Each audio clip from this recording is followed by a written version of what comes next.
What a blessing. What a blessing. And he saved Israel. He saved Israel. Yep. I like the word Israel. delivered. He delivered Israel. He delivered Israel. The Lord provides if you use whatever He gives you. The Lord provides. Do you use whatever He gives you? So often you'll hear somebody say, oh, man, that's nothing. I've got nothing. I don't have anything. What have you got? I've got not a thing. We have nothing.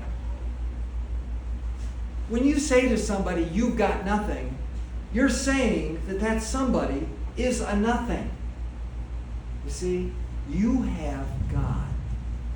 And God has everything.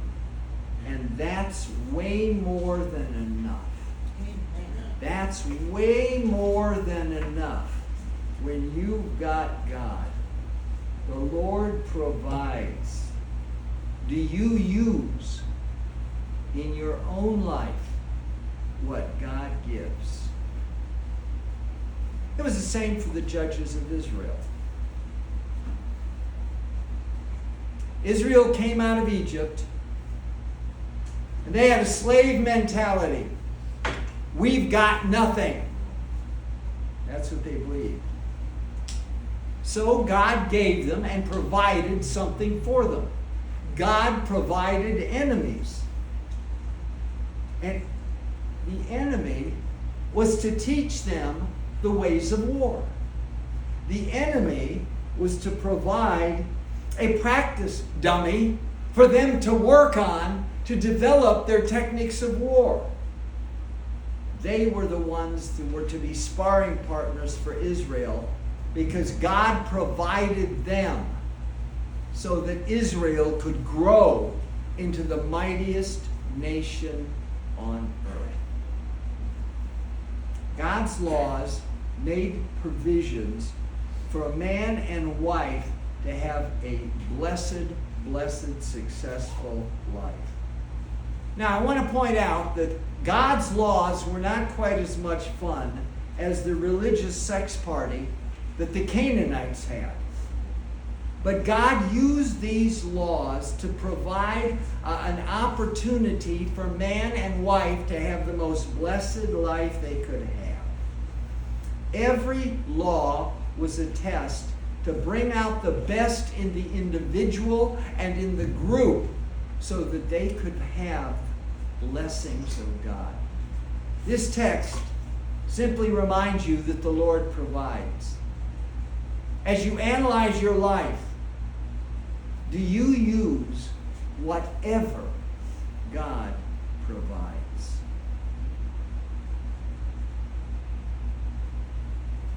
After lefty Ehud made his dagger and stabbed the enemy, notice that the text starts with the word after Ehud. Don't cling to the past. When you want to move forward, when you want to use what God provides, when you want to use what God is going to give you, don't be looking at the past. Don't look at how you hurt then. Don't look at what needed healing then. Don't look at back then. But you look forward at God, what God is going to make you. God provides. Do you use everything that God provides looking at the future? After Ehud was Shamgar, the son of Anath. I like it. After. You know, it's amazing because Patton, the general in World War II, said that fixed fortifications are monuments to the stupidity of mankind. The French took and they built the Maginot Line. It was a line of fortresses all around France. They were perfect for World War I. Then along came World War II, Hitler developed the Blitzkrieg with the tanks, and he came cruising around the line and came right into Paris. Don't be built on the past. After Ehud was Shamgar. Shamgar, actually, it's from a Hittite background. Who were the Hittites? They were a people from the north of Israel. They were a very warlike people from the Mediterranean area north of Israel. They were a very powerful and warlike people. And Shamgar had somewhere in his background, he had some of this blood in him. In Hebrew, the word Shamgar, I am told, means sword. And if you know that you're the sword of the Lord, you know there's going to be power in what you do because you are the hand of God working in the world around you.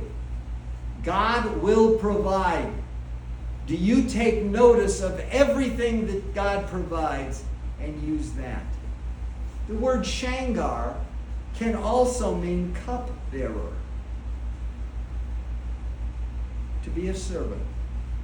If you know you're the servant of the Lord, a personal relationship with Yeshua, that He called you, He put you there, He gave you those opportunities, and He will provide what you need that you can do what you need to do.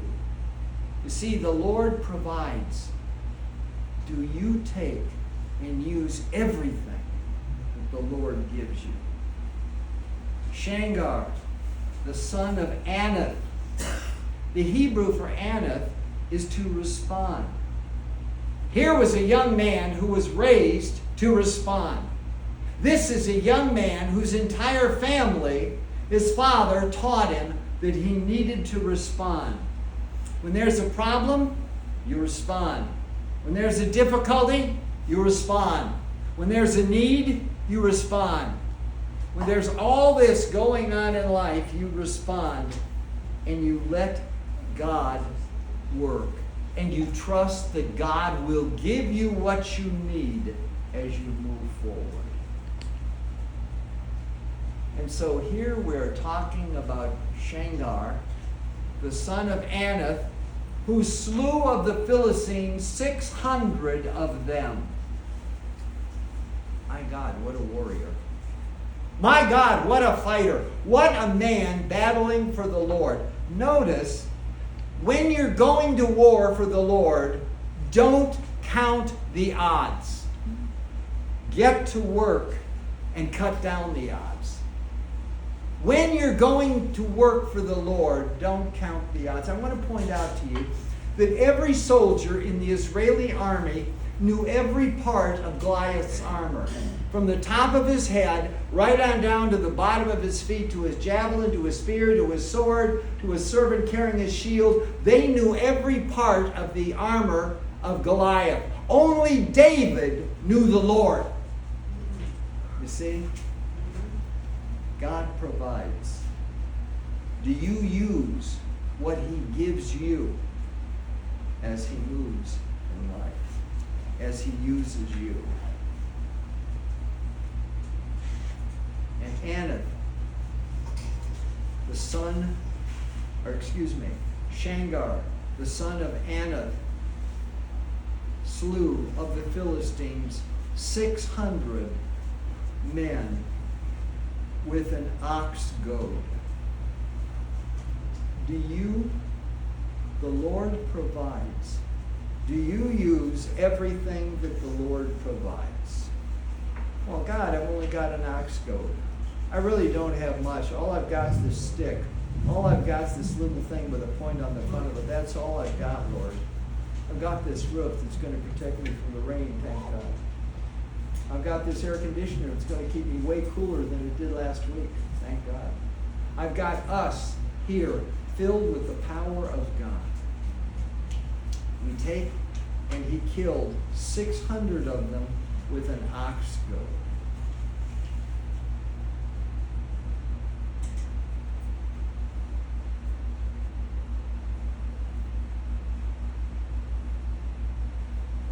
600 with an ox goad. In 2 Corinthians chapter 12, beginning with verse 9, 3 times Paul asked God to remove the thorn in his flesh.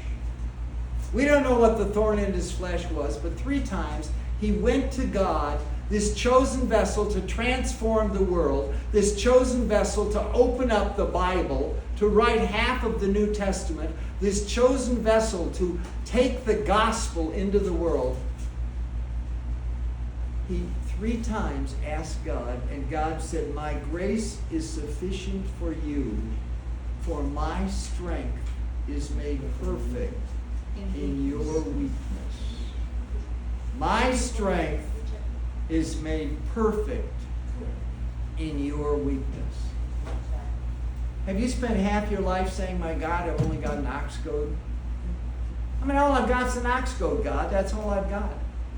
I don't really have all the high-tech gear that everybody else has. I don't have all the stuff that's so powerful. All I have is an ox goad.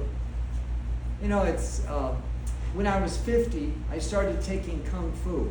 I stopped eating lunch and I started going to a session of Kung Fu at noon. Now, it was really a great session because they had a group meeting and nobody showed up but me, so I got a private lesson for 5 years. They had the session and I was there and I got taught. 5 years I took karate. I was in great shape. And you know the amazing thing about it? Every weapon that they taught us to use was a farming woman. Every weapon that they taught us to use was a farm instrument. There were these things called nunchucks. You had 2 sticks with a little string or a chain or a thong between them, and you take that one and you could start swinging and you could get a real beat out of that thing. It was nothing but a farm flail. And they taught us to use it in the proper way, to hold it, to handle it, to make it go. And then there was a thing called a bow. The bow was a staff about this high. It was about 2 inches thick. It was about 4.5 feet long. And man, you could break boards with that thing. And then there was a joe. That was a staff that was about 8 feet long, and it was tapered at both ends so it was light. And all of these were farm instruments. And they turned them into tremendous sources of power because they believed in them and they used them. They used what God had given them. The Lord provides. Do you use everything that God has given you?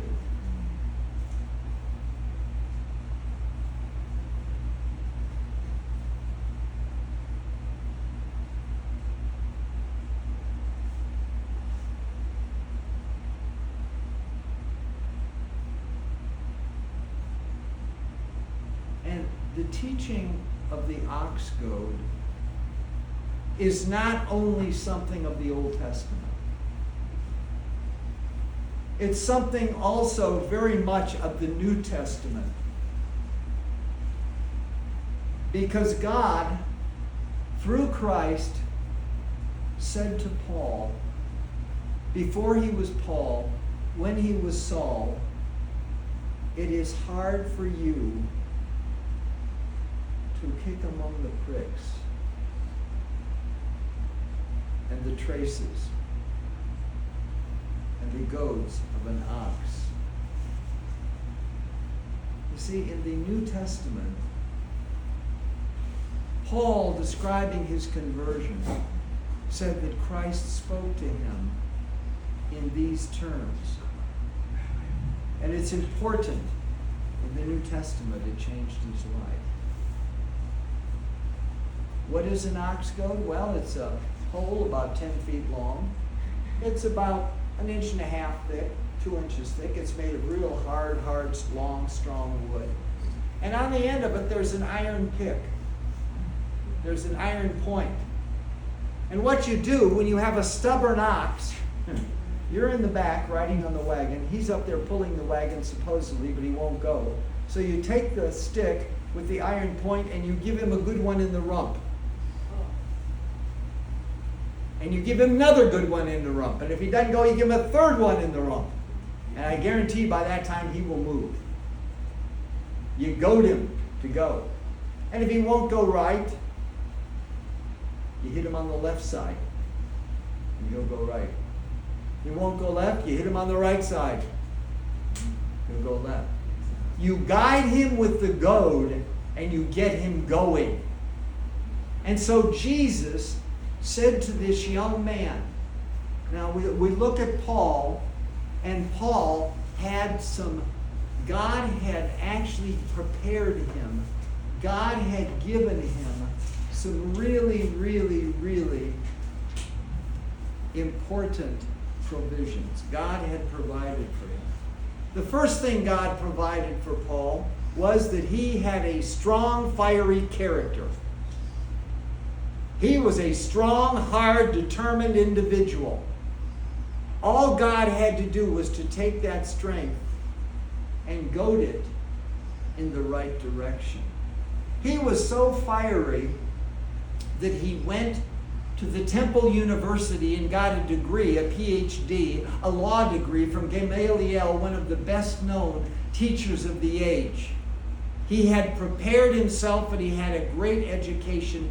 He was prepared.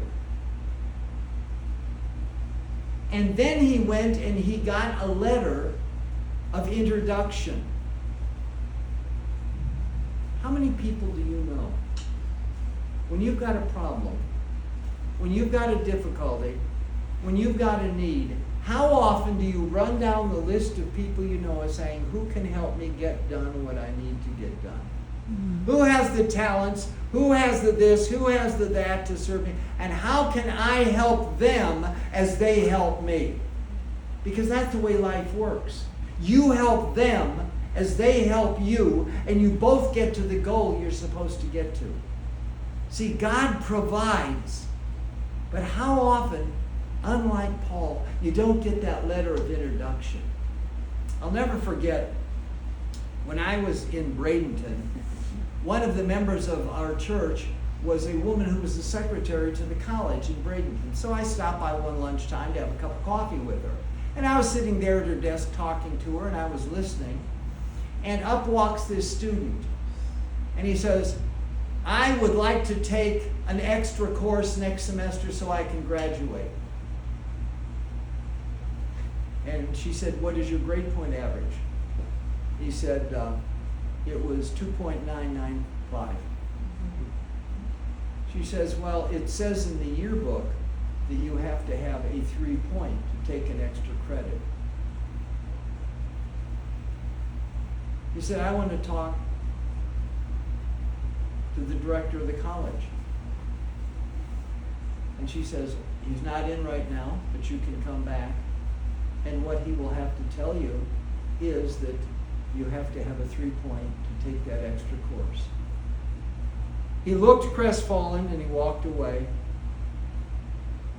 And she said, you know, I'm so sorry.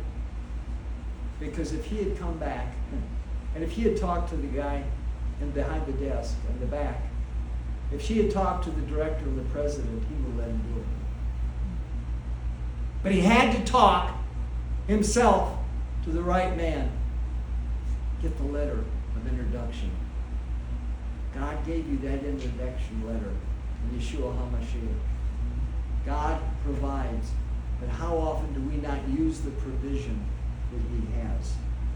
Here was Paul, a fiery man, well educated, had a letter of introduction, but none of it came together until he saw Yeshua. When he saw Yeshua, everything straightened out. You see, God provides. God provides. Do you use everything that God has given you? Here ends our text. Okay.